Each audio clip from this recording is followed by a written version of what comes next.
Hello everyone, welcome back to another video. जैसा कि अभी आप देख सकते हैं हमारे पास बैंक ऑफ बड़ौदा का एफडी ओपनिंग फॉर्म है और आज की इस वीडियो में आपको बताऊंगा किस तरीके से आप बैंक ऑफ बड़ौदा में एक न्यू एफडी कैसे ओपन कर सकते हैं, इस फॉर्म को आप कैसे फिल कर पाएंगे। तो यहाँ पर देख सकते हैं फॉर्म में बहुत सारी डिटेल है। ये सारा प्रोसेस फिल करने का पूरा प्रोसेस आज के इस वीडियो में आपको बताने वाला हूँ। तो आपको बेसिकली बैंक ऑफ बड़ौदा में जाकर इस वाले फॉर्म को कलेक्ट कर लेना है और जानते हैं किस तरीके से आप इस फॉर्म में सारी डिटेल को फिल कर पाएंगे, आपका एफडी कितने दिन में ओपन होता है और बाकी सारा जानकारी आज के इस वीडियो में आपको देने वाला हूं। इस फॉर्म के टॉप में आएंगे, यहाँ पर देखिए ब्रांच अल्फा का एक ऑप्शन मिलेगा। मतलब आपको बेसिकली ब्रांच नेम फिल करना है, जो भी ब्रांच नेम है यहाँ पर आप अपना ब्रांच नेम फिल करेंगे। जैसे कि सेक्टर 24 रोहिणी मेरा है, इस तरीके से मैं ब्रांच नेम फिल कर दूंगा। हम नीचे साइड आएंगे, देखिए यहाँ पर ऑपरेटिव अकाउंट नंबर पूछा जाता है और टर्म डिपॉजिट अकाउंट नंबर पूछा जाता है। अब समझिए, ऑपरेटिव अकाउंट नंबर में आपको बैंक ऑफ बड़ौदा का बैंक अकाउंट नंबर फिल करना है, यानी खाता संख्या नंबर जो भी आपका है इस तरीके से आपको खाता संख्या नंबर फिल कर देना है। ये तो मेरा होगा ऑपरेटिव अकाउंट नंबर जो कि हमने फिल कर दिया। दूसरा हमारा टर्म डिपॉजिट अकाउंट नंबर हमसे पूछे जा रहा है, तो टर्म डिपॉजिट अकाउंट नंबर आपको फिल नहीं करना है। टर्म डिपॉजिट अकाउंट नंबर का मतलब होता है कि आपका एफडी अकाउंट नंबर। तो देखिए, जब भी आप एफडी अकाउंट ओपन कराते हैं तो आपका एक न्यू अकाउंट नंबर बनता है जो कि एफडी का अकाउंट नंबर कहलाता है। तो वो अकाउंट नंबर जब आपका एफडी अकाउंट खुलेगा तब आपका बनेगा, तो ये वाला डिटेल आपको फिल नहीं करना है। इस वाले डिटेल को आपको ब्लैंक छोड़ देना है।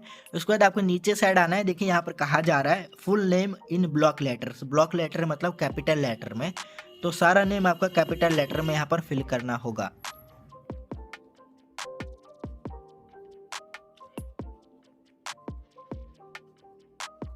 इस तरीके से आपको फुल नेम यहाँ पर ब्लॉक लेटर्स में फिल करना होगा। इसके बाद देखिए एग्जिस्टिंग कस्टमर आईडी आपसे पूछा जा रहा है, यानी आपका जो भी कस्टमर आईडी है वो आईडी आप यहाँ पर फिल करेंगे। अब जिन लोगों को नहीं पता कस्टमर आईडी कहाँ मिलेगा, मैं बता देता हूँ। कस्टमर आईडी बस आपको अपना बैंक का पासबुक ओपन करना है, उसमें आपको देखने को मिल जाएगा। तो आपको कस्टमर आईडी यहाँ पर फिल कर देना है। इसके बाद हम नेक्स्ट कॉलम आएंगे। देखिए यहाँ पर आपसे डेट ऑफ बर्थ पूछा जा रहा है और इस पर हाईलाइट का मार्क भी बना हुआ है, यानी डेट ऑफ बर्थ आपका फिल करना कंपलसरी है।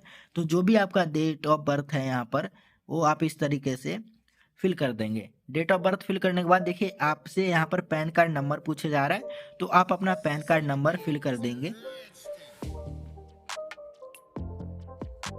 आपको अपना पैन कार्ड नंबर फिल कर देना है। उसके बाद हम आगे बढ़ेंगे। पैन कार्ड नंबर फिल करने के बाद देखिए हम नीचे साइड आएंगे।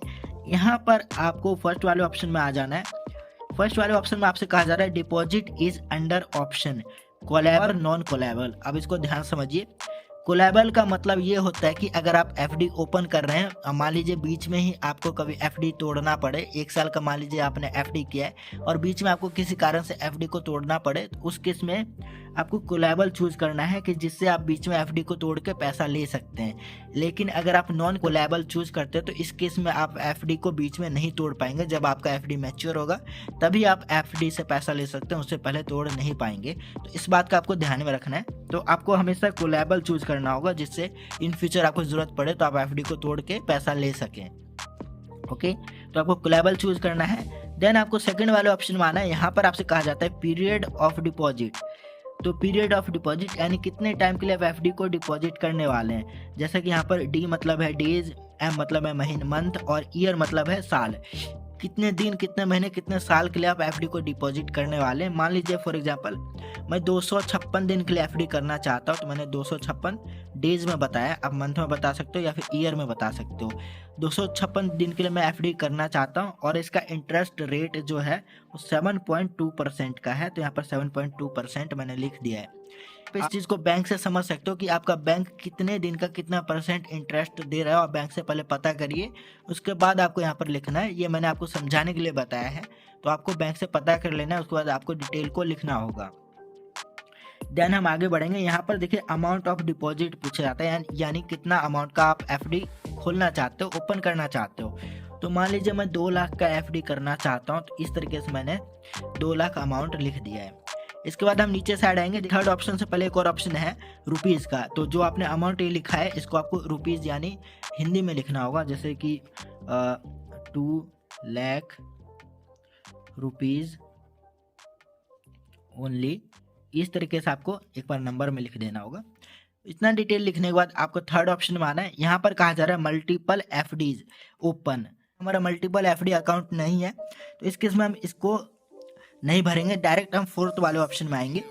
फोर्थ वाले ऑप्शन में आपसे कहा जाता है इन केस मान लीजिए आप एफडी का इंटरेस्ट कैसे लेना चाहते हैं, यानी आप मंथली लेना चाहते हो या फिर क्वार्टरली। अगर आप मंथली लेना चाहते हो मंथली पे मार्क करेंगे, क्वार्टरली पे लेना चाहते हो क्वार्टरली मार्क करेंगे, ठीक है। मान लीजिए मैं मंथली इंटरेस्ट रेट लेना चाहते हो तो उस केस में मैं मंथली पे मार्क कर दिया हूँ। इसके बाद हम नीचे साइड आएंगे, यहाँ पर देखिए दूसरे ऑप्शन में interest rate to be credited to account number, यानी इंटरेस्ट रेट जो क्रेडिट किया जाएगा कौन से अकाउंट नंबर में लेना चाहते हो, यानी जो भी आपका मंथली इंटरेस्ट बनेगा वो किस अकाउंट में लेना चाहते हो, अकाउंट नंबर यहाँ पे आपको डालना है। चाहो तो आप सेम ऊपर वाला अकाउंट नंबर डाल सकते हो। तो जो भी आपका अकाउंट नंबर हो, अकाउंट नंबर इस तरीके से आपको फिल कर देना है। देन यहाँ पर लिखा रहेगा with your bank branch name, जो भी आपका ब्रांच नेम है वो ब्रांच नेम इस तरीके से हम लिख देंगे, सेक्टर 24 रोहिणी। इतना डिटेल फिल करने के बाद हम फिफ्थ नंबर में आएंगे। देखिए यहाँ पर आपसे कहा जाता है मैच्योरिटी इंस्ट्रक्शंस। बेसिकली देखिए कुल मिलाकर मैं आपको समझा देता हूँ, जो फिफ्थ पॉइंट जो कह रहा है इसका मतलब बेसिकली यही है कि अगर आप इसमें कोई डिटेल नहीं फिल करोगे तो उस केस में ये जो एफडी है आपका ये ऑटो रिन्यू अपने आप हो जाता है। तो मेरा आप कहना मानो तो यहाँ पर आपको कोई भी डिटेल फिल नहीं करना है, ये मैंने गलती से आपको बता दिया। यहाँ पर आपको कोई भी डिटेल फिल नहीं करना है, तो इस केस में आपका एफडी अमाउंट खुद ही ऑटोमेटिकली रिन्यू हो जाएगा, आपको रिन्यू कराने की जरूरत नहीं पड़ेगी। उसके बाद आपको 6 पॉइंट में आना है। यहाँ पर आपसे कहा जाता है इन केस ऑफ माइनर है तो उस केस में आप गार्डियन का साइन वगैरह करा सकते हैं, तब आपका एफडी अकाउंट ओपन किया जाएगा। तो हम माइनर नहीं है तो इसलिए हम इस वाले ऑप्शन को फिल नहीं करेंगे। देन हम 7th पॉइंट में आएंगे। देखिए यहाँ पर आपसे कहा जाता है एनी अदर इंस्ट्रक्शन, और भी कोई इंस्ट्रक्शन अगर आपका है तो आप यहाँ पे बता सकते हैं, हमारा नहीं है तो हम इसको भी नहीं भरेंगे। देन हम नंबर 8 वाले ऑप्शन में आएंगे। यहाँ पर कहा जाता है मोड ऑफ ऑपरेशन, तो इसमें बेसिकली आपको सेल्फ वाले पे मार्क कर देना है। उसके बाद आपको नीचे साइड आना है 9th वाले ऑप्शन में। यहाँ पर देखिए इस तरीके से आपको कुछ टर्म एंड कंडीशन वगैरह बताया जाता है, तो आपको टर्म एंड कंडीशन पढ़ लेना है। देन आपको नीचे साइड आना है, यहाँ पर एप्लीकेंट सिग्नेचर का एक ऑप्शन मिलेगा, यहाँ पर आपको अपना सिग्नेचर कर देना है। जो भी सिग्नेचर आपके बैंक अकाउंट में चल रहा है वो सिग्नेचर आप कर देंगे। अगर आपको कोई जॉइंट अकाउंट है तो आप जॉइंट अकाउंट होल्डर का सिग्नेचर कराएंगे, और अगर कोई दूसरा भी जॉइंट अकाउंट होल्डर है तो उसका भी आप सिग्नेचर कराएंगे।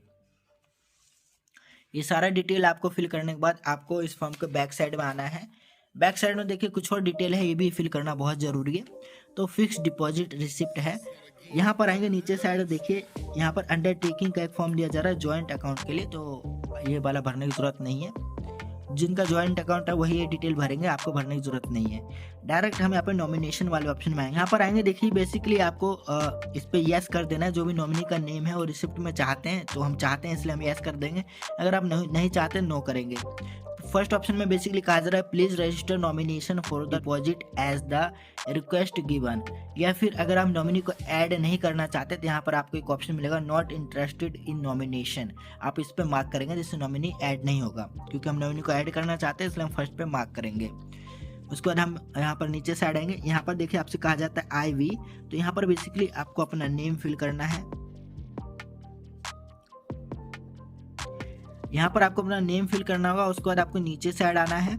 यहाँ पर देखिए नेचर ऑफ डिपॉजिट का ऑप्शन मिलेगा। यहाँ पर आपको सेविंग अकाउंट लिखना है, क्योंकि अक्सर लोगों का सेविंग अकाउंट होता है इसलिए हम यहाँ पर सेविंग अकाउंट लिखेंगे। इसके बाद नंबर पूछा जाएगा जो कि आपको ब्लैंक छोड़ देना है। इसके बाद इसको भी आपको ब्लैंक छोड़ देना है। डायरेक्ट हम इस वाले ऑप्शन में नेम ऑफ नॉमिनी, यहाँ पर आपको नॉमिनी का नेम फिल करना है जिसको भी आप नॉमिनी बनाना चाहते हैं। फॉर एग्जांपल मैं अमित को नॉमिनी बनाना चाहता हूँ, तो यहाँ पर अमित यादव मैंने इस तरीके से उसका नेम फिल कर दिया है। इसके बाद यहाँ पर आपको नॉमिनी का फुल एड्रेस फिल कर देना है। देन आपको नॉमिनी के साथ आपका क्या रिलेशनशिप है वो रिलेशनशिप बताना है, जैसे कि फादर है, मदर है, ब्रदर है, सिस्टर है, जो है वो आपको रिलेशन बता देना है। देन यहाँ पर आपको नॉमिनी की एज फिल करनी होगी। उसके बाद यहाँ पर आपको बताना है अगर नॉमिनी आपका माइनर है तो उस केस में आपको नॉमिनी का पूरा डेट ऑफ बर्थ फिल करना है। क्योंकि हमारा नॉमिनी माइनर नहीं है, 18 साल से ज़्यादा है, तो इस केस में इसको भी हम ब्लैंक छोड़ेंगे, भरने की ज़रूरत नहीं है। इतना डिटेल फिल करने के बाद हम नीचे साइड आएंगे। देखिए यहाँ पर विटनेस का सिग्नेचर मांगा जा रहा है और थंब इम्प्रेशन, जो कि भरने की जरूरत नहीं है। उसके बाद हम नीचे साइड आएंगे। यहाँ पर एक ऑप्शन मिलेगा फॉर ऑफिस यूज ओनली, नीचे का जितना एरिया है ये ऑफिस में यूज किया जाएगा, आपको ये सारा डिटेल भरने की जरूरत नहीं है। बस आपको इस तरीके से कुछ एरिया यहाँ पर डिटेल को भरना है। इतना डिटेल भरने के बाद आपको इस फॉर्म को बैंक में सबमिट कर देना है। जैसे ही आप इस फॉर्म को बैंक में सबमिट कर देंगे 24 घंटे के अंदर आपका एफडी अकाउंट ओपन कर दिया जाएगा और आपका एफडी यहाँ पर स्टार्ट हो जाएगा। जैसे आपका एफडी अकाउंट ओपन हो जाता है आपको मैसेज के द्वारा बता भी दिया जाता है। तो कुछ इस तरीके से आप बैंक ऑफ बड़ौदा में न्यू एफडी अकाउंट को ओपन कर सकते हैं। तो आई होप आपको वीडियो पसंद आएगी। वीडियो रिगार्डिंग आपको कोई प्रॉब्लम है, कोई आपको डाउट है तो आप मुझे कमेंट करके पूछ सकते हैं।